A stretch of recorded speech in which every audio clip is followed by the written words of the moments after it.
की जंग में पाकिस्तान की गर्दन कैसे फंस गई है, ये बात पाकिस्तान को इस जंग के 8वें दिन ही समझ आ रही है। एक तरफ पाकिस्तान की आर्थिक हालत बदतर होती जा रही है, पेट्रोल डीजल का स्टॉक लगातार खत्म हो रहा है, देश में त्राही त्राही मच रही है। तो वहीं दूसरी ओर पाकिस्तान इस संकट से बाहर निकलने के लिए अब दुनिया भर के कई बिरादर मुल्कों के सामने मिन्नतें मांग रहा है। जी हां, तालिबान से मोर्चा पाकिस्तानी फौज और उसके हथियारों को तबाह करता जा रहा है। डूरंज लाइन पर तालिबान ने पाकिस्तान की वो हालत की कि पाकिस्तानी फौज खून के आंसू रो रही है।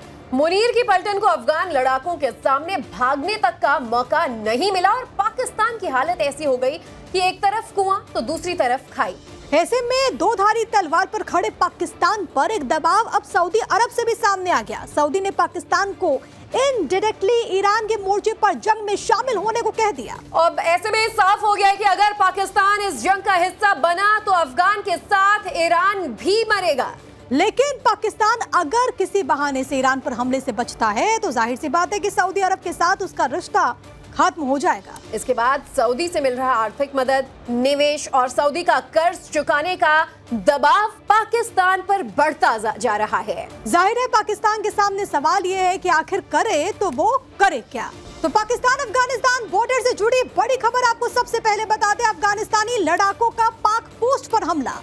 दक्षिणी पूर्वी क्षेत्र में कई पाकिस्तानी पोस्ट्स को तबाह करने का दावा किया और डंडपटन क्षेत्र में पाकिस्तानी आर्मी बेस पर अफगानिस्तान ने हमले का दावा किया है। आपको बता दें, पाकिस्तानी आर्मी पर अफगान लड़ाके फिलहाल भारी पड़ते नजर आ रहे हैं। कुछ तस्वीरें भी सामने आ चुकी हैं, वो आपको एक एक करके दिखाते हुए देखिए किस तरीके से धुएं का गुबार उड़ता हुआ यहाँ पर नजर आ रहा है। कई चौकियां छोड़कर पाकिस्तानी सेना इस वक्त भागती हुई नजर आ रही। तो जंग के बीच अफगानिस्तान सशस्त्र बलों के उप चीफ ऑफ स्टाफ हाजी मलिक सादिक ने दक्षिण पूर्वी क्षेत्र में युद्ध के मोर्चे का भी दौरा कर लिया। वहीं पाकिस्तानी सैन्य शासन के खिलाफ जवाबी रुदे-जुल्म अभियानों को जारी रखने वाली मुजाहिदीन इकाइयों का जायजा लिया। अपने रक्षा और सुरक्षा बलों को उच्च मनोबल के साथ अपने हमले करने का आदेश दिया। तो पाकिस्तान की हालत इस वक्त पस्त होते हुए नजर आ रही है, क्योंकि आप तस्वीरों में देखें किस तरीके से हालात बने। एक तरफ पाकिस्तान की चौकियों को तबाह किया जा रहा है, दूसरी तरफ पाकिस्तानी आर्मी बेस को भी टारगेट किया जा रहा है। इस बीच पाकिस्तान की सैन्य घुसपैठ के विरोध में अफगानिस्तान भर में प्रदर्शन भड़क उठा है। अफगानिस्तान के कई प्रांतों में वहां के निवासियों ने पाकिस्तान की सैन्य कार्रवाई की निंदा की। साथ ही साथ देश के सुरक्षा बलों के प्रति समर्थन व्यक्त करते हुए प्रदर्शन भी किए। राजधानी काबुल में प्रदर्शनकारियों ने सड़कों पर मार्च किया। पाकिस्तान के सैन्य शासन की तरफ से अफगानिस्तान के कुछ हिस्सों में जो घुसपैठ की गई है उसकी सीधे तौर पर निंदा की तस्वीरें भी। प्रदर्शनकारियों ने हमलों की निंदा की है। अफगानिस्तान के इस्लामी अमीरात के सुरक्षा बलों के पक्ष में समर्थन जताया है। तो फिलहाल अफगानी जो हैं वो एक एक कर पाकिस्तानी पोस्ट्स को बम से उड़ा रहे हैं, उस पर टारगेट कर रहे हैं और पाकिस्तान में इसकी वजह से घोर हाहाकार देखने को मिल रहा है। तो देखिए हालात क्या बने हुए हैं, कुछ और तस्वीर आपको दिखाएंगे, लेकिन बड़ी बात है आप समझ लीजिए, पाकिस्तान और अफगानिस्तान के बीच चल रही जंग में अब तक किसको कितना नुकसान हुआ है वो ग्राफिक्स के जरिए। तो पाकिस्तान के खिलाफ अफगानिस्तान का भी ऑपरेशन मुंह तोड़ वार लगातार जारी है। पाकिस्तान के खिलाफ रद्दुल जुल्म ये ऑपरेशन अफगानिस्तान ने शुरू किया। 327 पाकिस्तानी सैनिकों की मौत का दावा अफगानिस्तान की तरफ से किया जा रहा है। 350 से ज्यादा पाक सैनिकों के घायल होने का भी दावा है। तो वहीं कंधार, नंगरहार, कुनार, खोस्त इलाकों पे पाकिस्तान पर हमला अफगान की तरफ से किया गया। डूरंड लाइन पर पाकिस्तानी सैन्य ठिकानों पर अफगानिस्तान ने एक एक कर हमला किया। 24 घंटे में 109 पाकिस्तानी सैनिकों की मौत का दावा किया जा रहा है। 64 पाक चौकियों और 7 आर्मी बेस पर कब्जा कर लिया गया है, ये भी अफगान कह रहा है। पाक दावा करता है कि 527 तालिबानी लड़ाकों की मौत उन लोगों ने की है, तो वहीं 696 से ज्यादा अफगानी लड़ाकों के घायल होने का दावा पाकिस्तान की तरफ से किया गया। तो दोनों तरफ से हालात क्या बने हुए हैं, क्या दावे हैं वो तो हम आपको बता रहे हैं, लेकिन फिलहाल ये तस्वीरें आप जरा देखिए किस तरीके से इस वक्त युद्ध के मोर्चे पर मुहाने पर पाकिस्तान भी नजर आ रहा है। तो एक तरफ मिडिल ईस्ट की वो तस्वीरें जो कि लगातार दुनिया देख रही है। आप अगर साउथ एशिया की बात करें तो यहाँ पर भी हालात कमोबेश ऐसे ही बनते हुए नजर आ रहे हैं। आमने सामने पाकिस्तान और अफगान और दोनों तरफ से दावा कि काफी नुकसान पहुंच रहा है, पोस्टों को तबाह कर दिया गया है, कई सारे इलाकों पर कब्जा है। ये अफगानिस्तान भी कह रहा है और पाकिस्तान भी ये कह रहा है कि अफगानिस्तान लड़ाकों को काफी नुकसान पहुंचा है। तो देखिए 8 दिन के अंदर ही पाकिस्तान की हालत पस्त हो गई है और एक तरफ भले ही पाकिस्तान ने दावे चाहे जितने भी कर लिए हों कि वो अफगानिस्तान पर भारी पड़ रहा है, लेकिन शायद ही पाकिस्तान ने ये सोचा हो कि जिस तरीके से अफगानिस्तान उस पर वार कर रहा है उसकी हालत इतनी पस्त हो जाएगी। दो खास मेहमान इस वक्त हमारे साथ स्टूडियो में मौजूद हैं, कर्नल वीके जेटली और यूएस राठौर हमारे साथ मौजूद है। मैं आप दोनों का स्वागत करती हूं। और जेटली सर, आप ही के साथ शुरुआत करते हुए, ये हालात क्या बता रहे हैं? पाकिस्तान, अफगानिस्तान, साउथ एशिया में भी परिस्थितियां ऐसी बनी हुई हैं। देखिए, पाकिस्तान और अफगानिस्तान, इन दोनों की आपसी दुश्मनी काफ़ी दिनों से चल रही है। जब से तालिबान सरकार ने टेक ओवर किया, छुटमुट झड़पें तो होती ही रहती थी। मेरे विचार से ये जो अभी झड़प हुई है, ये सबसे बड़ी झड़प हुई है, जबकि दोनों तरफ को काफ़ी हानि हुई है। तो देखा जाए तो इस समय जिन लोगों ने जो काम किया है, उससे अफगानिस्तान थोड़ा सा भारी पड़ रहा है पाकिस्तान के ऊपर।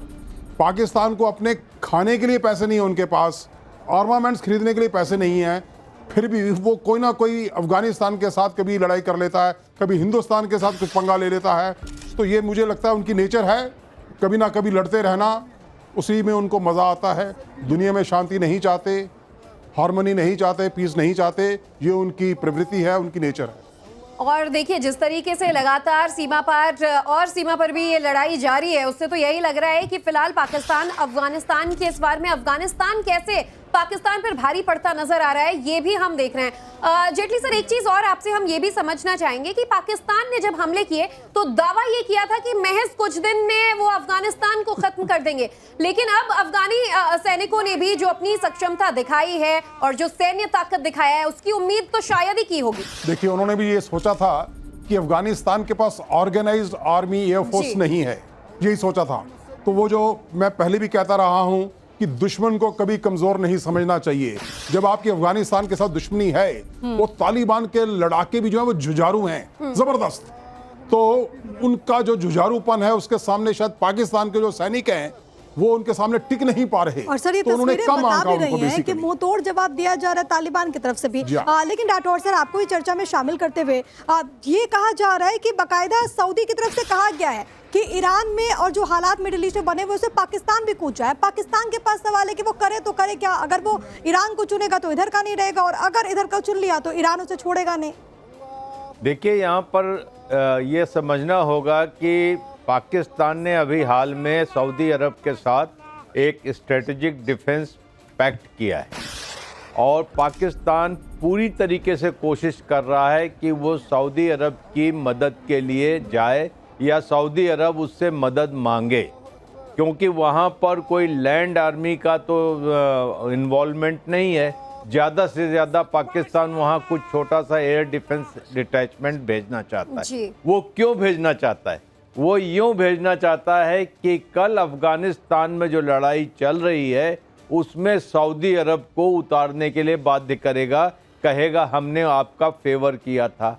और दूसरी चीज़ जो है भारत के साथ रिश्ते हैं, उसमें भी ये चैप्टर खोलना चाहता है पाकिस्तान बड़ी चालाकी से कि कैसे भी सऊदी अरब को भारत के खिलाफ लड़ाई में उतारा जा सके। म्यूचुअल डिफेंस पैक्ट हो गया है, लेकिन पाकिस्तान आज भी श्योर नहीं है। पर भी हम आगे आपसे चर्चा करेंगे पाकिस्तान के फिलहाल कंडीशन पर भी। सर, इस बीच एक बड़ा अपडेट जो है ये जरा दर्शकों को दे दें। पाकिस्तान कैसे अब देखिए एक और मोर्चे पर अफगानिस्तान के साथ जंग में फंस गया है, और एक और मोर्चा जो है ईरानी मोर्चा, इस पर भी उसकी मुश्किलें बढ़ती जा रही हैं। ऐसे में पाकिस्तान में पेट्रोल की किल्लत शुरू हो गई है। बड़ी खबर यह है कि पेट्रोल डीजल की कीमतें बढ़ी। पेट्रोल डीजल में 55 रुपए प्रति लीटर तक की बढ़ोतरी हो गई। रात 12 बजे से लागू होंगी बढ़ी हुई कीमतें।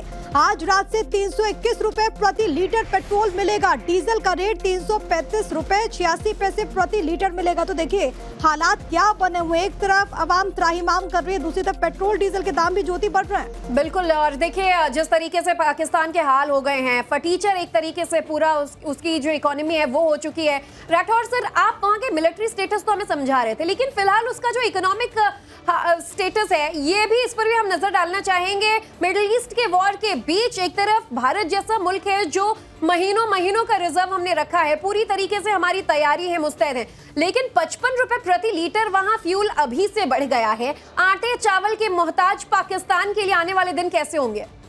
ज्योति, पाकिस्तान की इकोनॉमी कभी अच्छी नहीं थी आज से क्या पहले से भी अच्छी नहीं थी, और ये जो अभी जंग चल रही है मिडिल ईस्ट में उससे और होगा। लेकिन मुझे एक तरीके से एक सरप्राइज हो रहा है, आश्चर्य हो रहा है कि एक झटके में 55 रुपए की बढ़ोतरी, इससे दिखाई देता है कि ना तो वो उनके पास स्टॉक है और ना ही उनकी इकोनॉमी में डेप्थ है। यही नहीं है, इसके अलावा जो चीज़ें रोज़मर्रा की ज़रूरतों की है उनमें भी बढ़ेंगे दाम, और इससे लोगों में असंतोष होगा। लेकिन पाकिस्तान सबसे ऐसे बड़ी भी बात ये बदनाम सर, है कि अपने पाकिस्तान के बारे में ये तो पूरी दुनिया जानती है कि वहाँ के अवाम को चाहे जो भी हो जाए, हुक्मरानों को चिंता नहीं है, उनकी प्रायोरिटी, उनकी प्राथमिकता कभी वहाँ के अवाम रही नहीं। बहुत बहुत धन्यवाद आप सभी का हमारे साथ जुड़ने के लिए और इस पूरे मुद्दे पर चर्चा करने के लिए। आगे भी यहाँ पर महा कवरेज लगातार जारी रहेगी, लेकिन फिलहाल नजर इस वक्त की हेडलाइंस पर।